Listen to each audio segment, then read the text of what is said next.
Hello, everyone, and thanks for tuning in to NCI Live.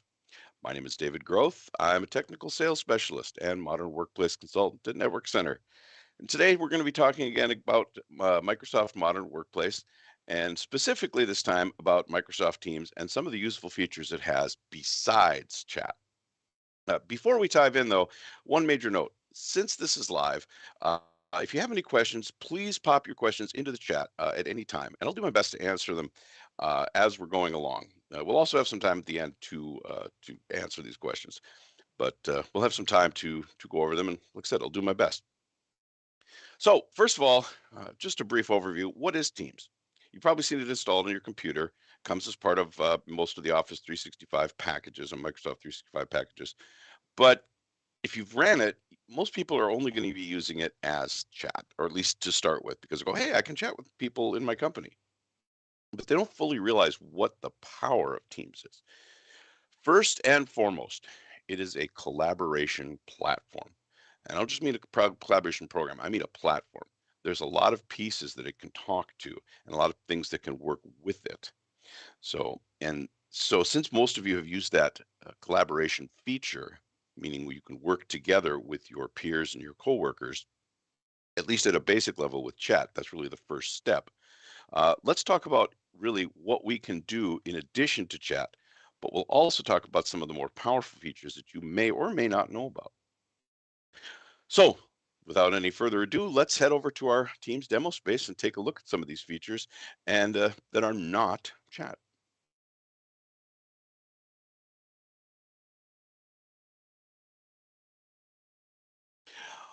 Okay, so here we have our sample company, Microsoft Teams, and it's called Contoso, just your typical company, typical Microsoft sample company.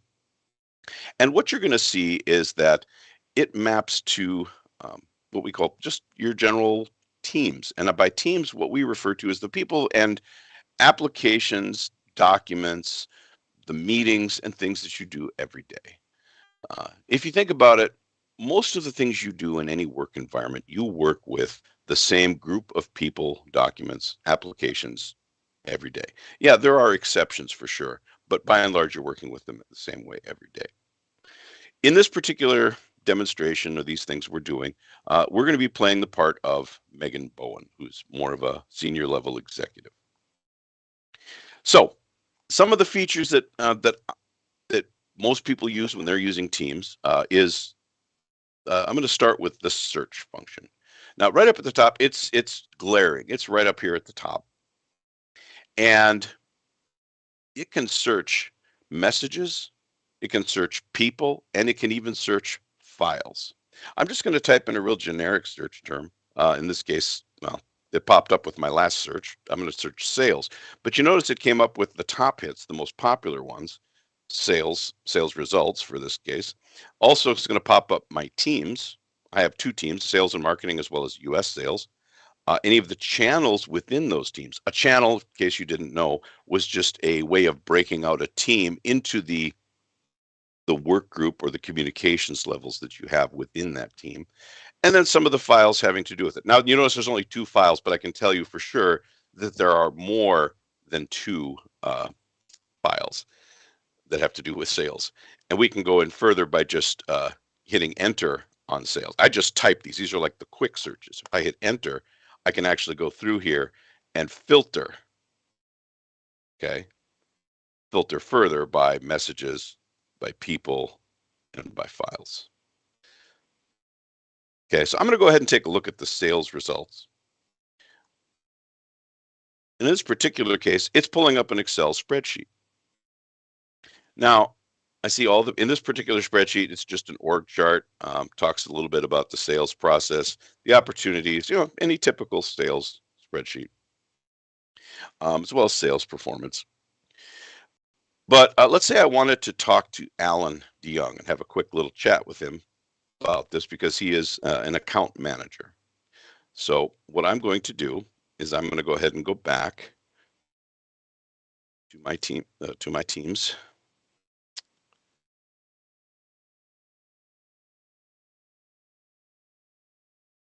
Oh, there we go.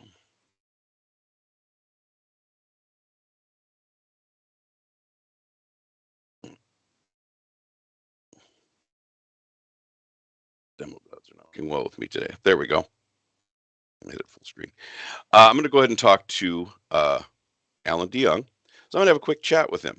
This is where we would use chat. I want to go ahead and search for Alan.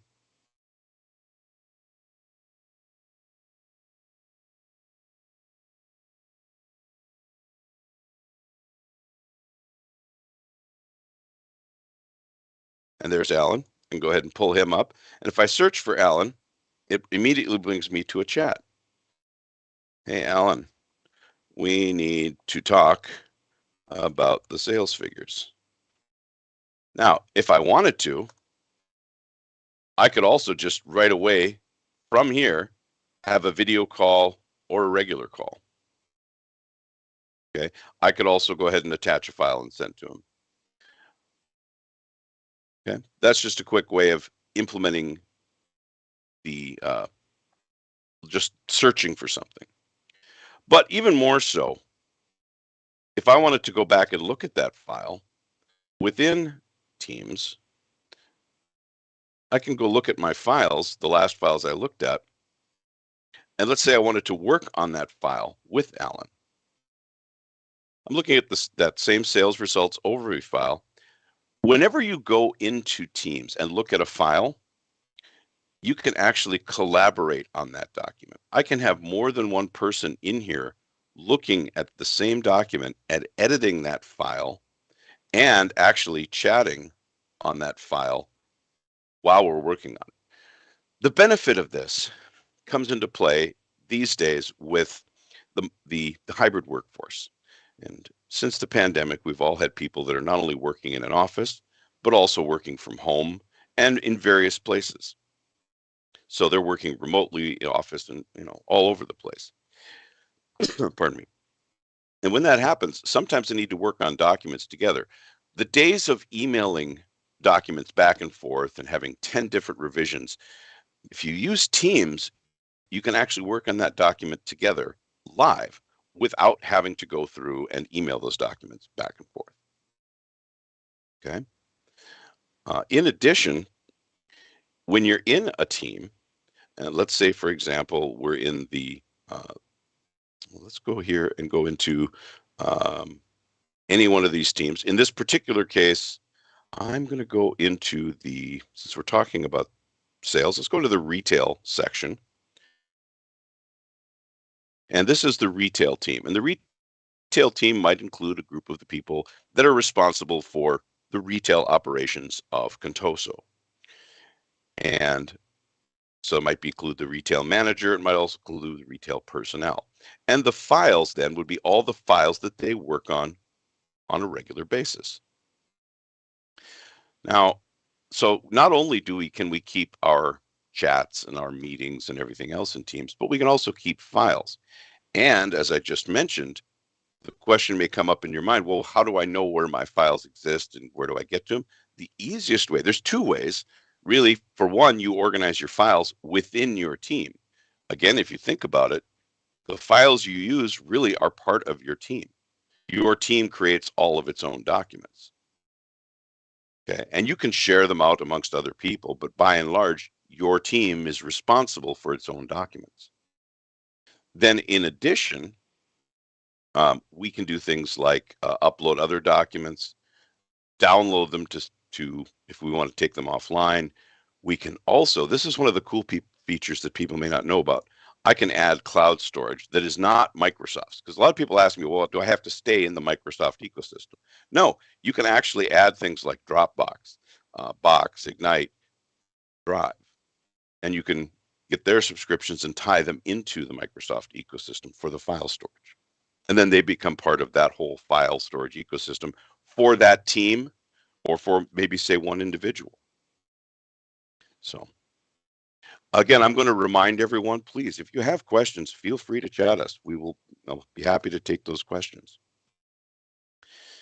So moving on, as I said before, teams are groups of the people, the applications, the documents, meetings, all of the things you do to work on a daily basis.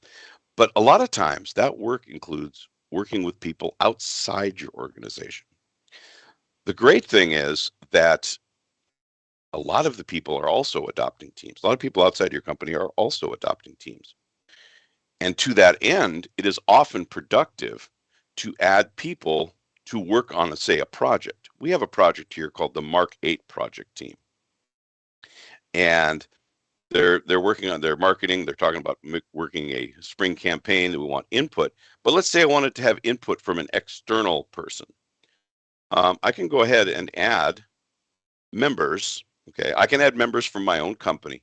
But a cool part is I can add members from an external organization. Remember, this is Contoso. I'm going to go ahead and add this person, myself.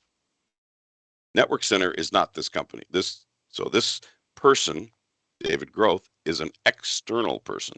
So I could add a vendor, another customer, someone else that can then be part of this team and work with the company to accomplish some common goal. So we have customers that are using this to work with, we actually use it for some of our clients, that when we're working on a project with them that's a longer term project, we might add them to a team on our teams. And yes, they are secure. You can keep them private so that they don't see any of our internal stuff. They see nothing apart from what we want them to see. So now when I go ahead and I add them, they're a guest. Now they are able to participate in this team. I would then have to go in and add them to, they automatically get access to the general, it's called the general channel. But then I can give them specific to, let's say this is David Groth, the external user, was a web designer. Well, I'm going to give them access to, none of these are private. I can make one of these private and only, they would get access to only that private information that I give them. In this particular case, this is not a secure setup, so they get access to everything within that team. So that's one really beneficial way to do that. We've had customers say that they really want to use this to communicate with their vendors, especially as Teams grows.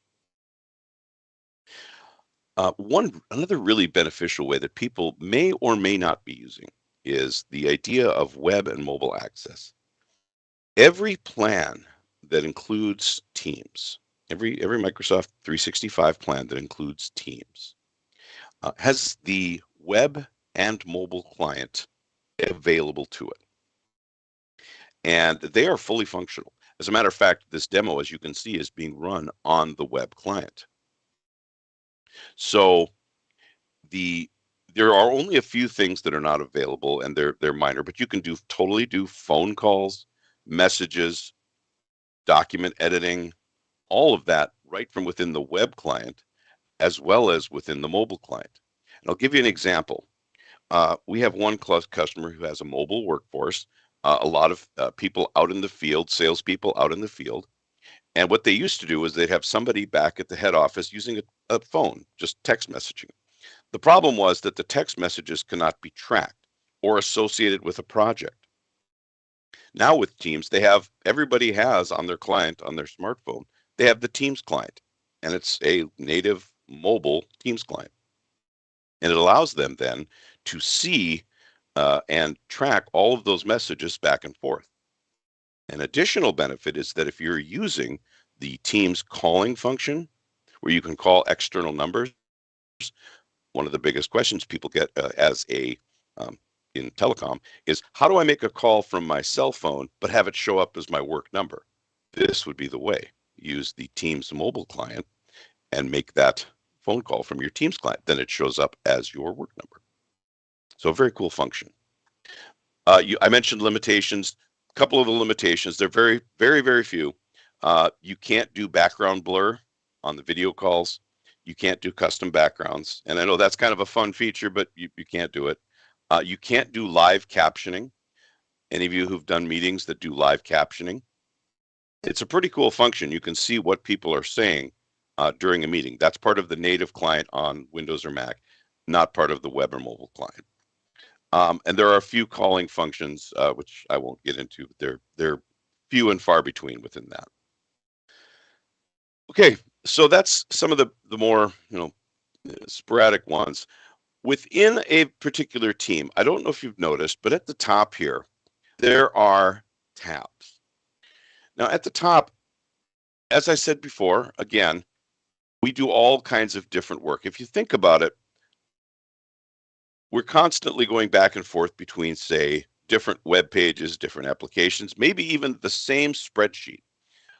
One client we had was they were using the same spreadsheet just to enter data on a regular basis. And well, if that's the case, if this is the project team, I could go ahead and let's see if this one has, I didn't look at it real close to see if it has files. Okay, so here's a PowerPoint that they have introducing the Mark 8. Well, if this file is important enough, I can actually just add it to the top and add a tab that will allow me to show it at the top.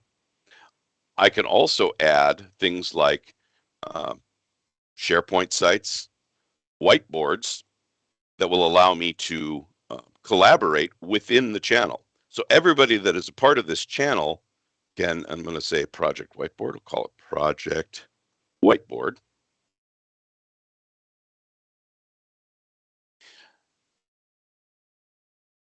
I'll give it a second here because creating a whiteboard takes a moment. Now, this whiteboard is now available and is stored as part of this team. So let's say we're whiteboarding a project. You'll have to forgive me, I'm using a mouse.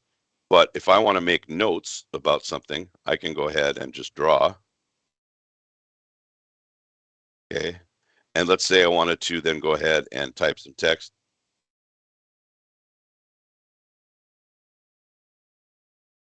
And as people are doing ideas or drawings or designs, they can go ahead and add them. And those then are tracked by who made the design changes and what have you.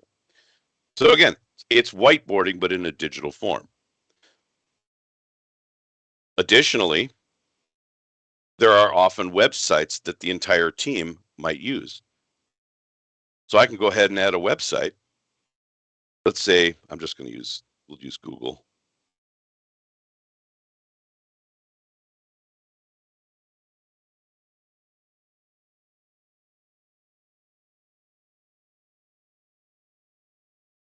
Oh, refused to connect. Oh, yes, because I apologize, I'm using the web app. So in this case, I have to go to the site and it'll just provide me with a link to the website. If you're using the native Windows client, this is one of the limitations I spoke of before. If you're using the native Windows client, this will actually render the website within your team. So as I said before, there are many applications that I can put at the top. There's the Excel spreadsheet. And then because Excel is part of Teams, you can actually embed the spreadsheets. They're right there within and available to you to edit and shared edit, as I said before, collaborative editing. We also have things like OneNote, Power BI, which we'll get to a little bit, Word files, Visio documents, those of you who use Visio, and then a lot of more applications. There's literally hundreds of them. And those all can be used within a single team. And then we can talk back here. Posts are just a general ongoing threaded conversation about what's going on with our particular team.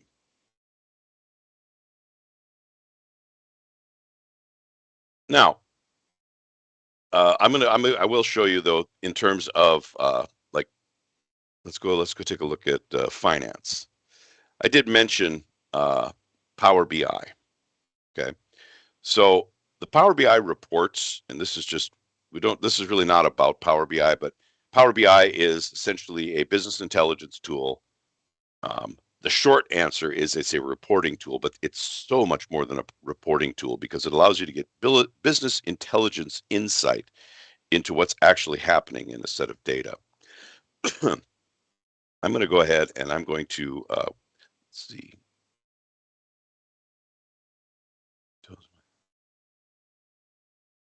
I can go ahead and add a Power BI report. So take a moment. It's going to ask me for the revenue analysis. And I can create dashboards that then my entire team can see.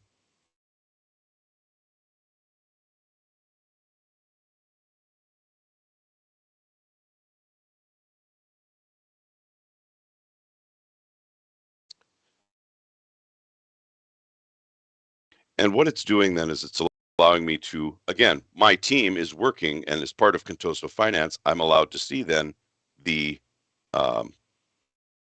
entire dashboard. And this dashboard is grabbed from various data sources. It can be grabbed from Excel spreadsheets and SQL servers and other, even third-party applications that have APIs that are exposed. So it's a very powerful tool. And again, outside of the scope of this talk today, but very, very powerful. And it's nice that you can go right into your team and your channel and look at not only discussing what's going on in your team, have a meeting about it, look at files relating to it, have a website that you're working with, and then look at reports on a regular basis. A couple of other things. In these channels, I'm going to go down here to the general channel of marketing. One of the things people don't know that you can do is every channel has an email address. And if you think about it, many companies have channels of data that come in via email. I'm going to use the example of customer support tickets or customer service tickets. And they're just emailed in. Unfortunately, they're often put somewhere where not a group of people can look at them, but often it's one mailbox. However, in this particular case, what I can do here is get an email address. Okay. And I'm going to go ahead and from my phone, you guys bear with me for just one moment. I'm going to go ahead and send an email. And yes, it is a weird email address. So what you can do is you can alias that email address to something else, like do a forward. I apologize for the delay here, but it is long. 2, 4, 1. There we go.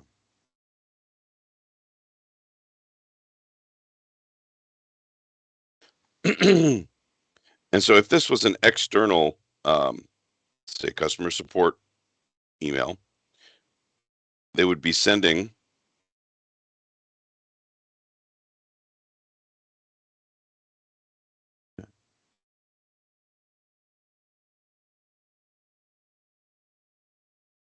there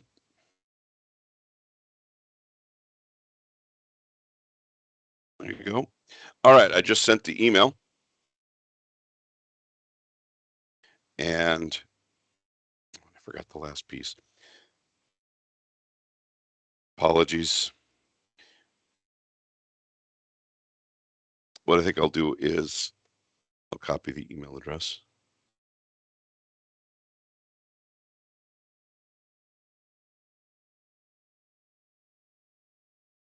And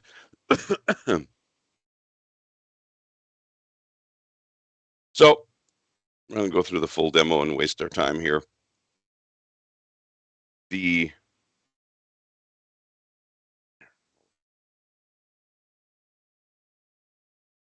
it is.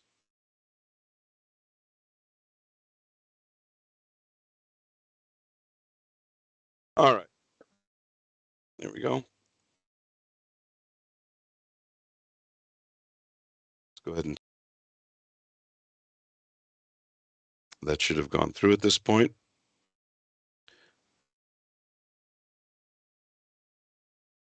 All right. There we go. And here it is. And this, notice this is also a secure email.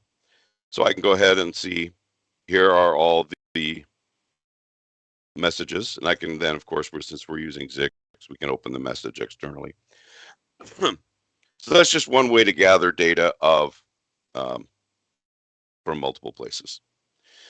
All right, one last feature that I want to go over today are just all of the applications that are available within Teams that you may not be using.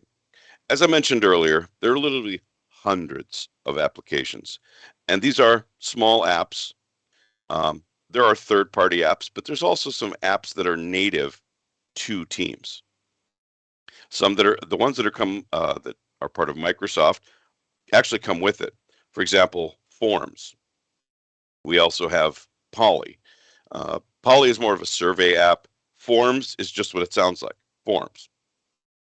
If you Many companies we've talked to are still using processes that are based in paper, and with a hybrid workforce, that is a cumbersome process. You may be doing things with email or what have you, but if you use Teams, those processes can be done right within your team. So, for example, I'm going to go in here to finance, and I can actually use make a form, and I can add that form. Okay, and I can add a form right to it and ask questions. There's also a approval app, which will allow for, and this is probably one of my favorites, it will allow for an actual approval workflow where you can say, hey, I need approval for this expense, and send it to my manager, who can then approve or deny it. I just want to keep reminding everyone that if you have questions, I can, if you like to get more information about any of these topics, by all means, please ask. This would be the perfect time for it. Um, we will be talking about some of the Power Platform things next month with in our NCI series. So if you want more information about Power Apps, which we can develop apps that will work right within Teams, Power BI, and Power Automate, where we can do actual full workflows that work right within Teams. So those are some of the features. I've really only scratched the surface of what Teams can do and some of the features. And you noticed I dipped into chat for just a little bit, but we can initiate chat from any of these functions. But if you're only using chat, you are using just one iota of the functions of what chat can do. There's just so much going on in modern workplace and Microsoft Teams. And we Network Center would love to outside of this. So if you'd like to, that's really all I have today. If you'd like to visit our website at netcenter.net, feel free to email us at info@netcenter.net. Or for the latest updates, please follow us on all our social media channels. And if you're on YouTube, go ahead and hit that notification bell and stay up to date. So thank you all for attending, and please join us again on NCI Live.